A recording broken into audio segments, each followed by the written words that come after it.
Calisthenics. Christ is risen. Today, on Monday, May 15th, we commemorate the fifth Monday after Pascha, as well as St. Pachomius the Great, the founder of Cenobitic monasteries, Achillius the Wonderworker, Archbishop of Larissa, the placing of the honorable head of the Apostle Titus, St. Barbaros, the Myrrhbearer of Kerkyra, and St. Andrew the Hermit and Wonderworker. Regarding St. Pachomius the Great Martyr, St. Pachomius was born of pagan parents in the upper Thebaid of Egypt. He was conscripted into the Roman army at an early age. While quartered with the other soldiers in the prison of Thebes, Pachomius was astonished at the kindness shown them by the local Christians, who relieved their distress by bringing them food and drink. Upon inquiring who they were, he believed in Christ and vowed that once delivered from that army, he would serve him all the days of his life. Released from military service about the year 313, he was baptized and became a disciple of the hermit Palamon, under whose exacting guidance he increased in virtue and grace, and reached such a height of holiness that because of the purity of his heart, says his biographer, he was, as it were, seeing the invisible God as in a mirror. His renown spread far, and so many came to him to be his disciples that he founded 9 monasteries in all, filled with many thousands of monks, to whom he gave a rule of life, which became the pattern for all communal monasticism after him. While St. Anthony the Great is the father of hermits, St. Pachomius is the founder of the Cenobitic life in Egypt. Because Pachomius had founded a way of monasticism accessible to so many, Anthony said that he walks the way of the apostles. St. Pachomius fell asleep in the Lord before his contemporaries Anthony and Athanasius the Great in the year 346. His name in Coptic, Pachom, means eagle.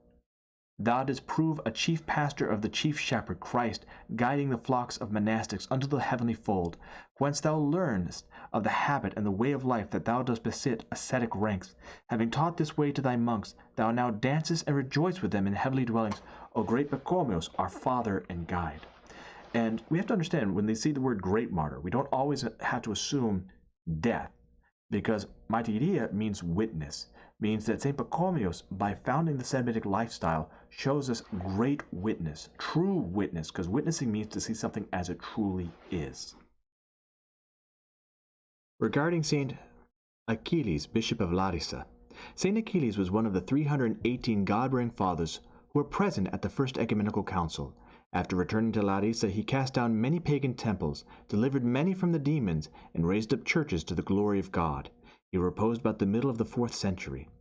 O model of faith and the image of gentleness, the example of your life has shown you forth to your sheepfold to be a master of temperance. You obtained thus through being lowly gifts from on high, and riches through poverty. Achilles, our Father and Priest of priests, intercede with Christ our God, that he may save our souls. The readings today are according to the week, from Acts of the Apostles. In those days Peter went to the house of Mary, the mother of John, whose other name was Mark, where many were gathered together and were praying. Now this Mark is the same Mark who wrote the Gospel according to St. Mark, which is why many attribute that Gospel to St. Peter. And when he knocked at the door of the gateway, the maid named Rhoda came to answer. Recognizing Peter's voice, in her joy she did not open the gate, but ran and told that Peter was standing at the gate. They said to her, "You are mad," because remember, he was arrested. But she insisted that it was so. They said, "It is his angel." Now, this is, of course, not just because of their inability to recognize what is happening, but also shows us that our guardian angel resembles us. Such is the tight relationship between a person and his or her guardian angel, that they resemble us. But Peter continued knocking, and when they opened, they saw him and were amazed. But motioning to them with his hand to be silent, he described to them how the Lord had brought him out of the prison. And he said, "Tell this to James and to the brethren." James meaning the patriarch of Jerusalem, the Lord's half-brother, Jacobus. Then he departed and went to another place. Continuing with the Gospel according to St. John. The Lord said to the Jews who came to him, "If God were your Father, you would love me, for I proceeded and came forth from God. I came not of my own accord, but he sent me. Why do you not understand what I say? It is because you cannot bear to hear my word. You are of your father, the devil, and your will is to do your father's desires." He was a murderer from the beginning and has nothing to do with the truth, because there is no truth in him. This is drawing parallels from the very first chapter, in which we see the light being directly confronted by the darkness, and the darkness is not able to either comprehend or conquer the light, depending on which translation you use. When he lies, he speaks according to his own nature, for he is a liar and the father of lies. But because I tell the truth, you do not believe me. Which of you convicts me of a sin? If I tell the truth, why do you not believe me? He who is of God hears the words of God.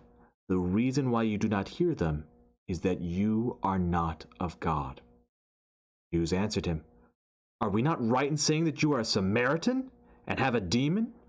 Remember from yesterday that the Samaritan woman, who represents the people of Samaria, they worship other gods, and so it is very possible that they could be demon-possessed.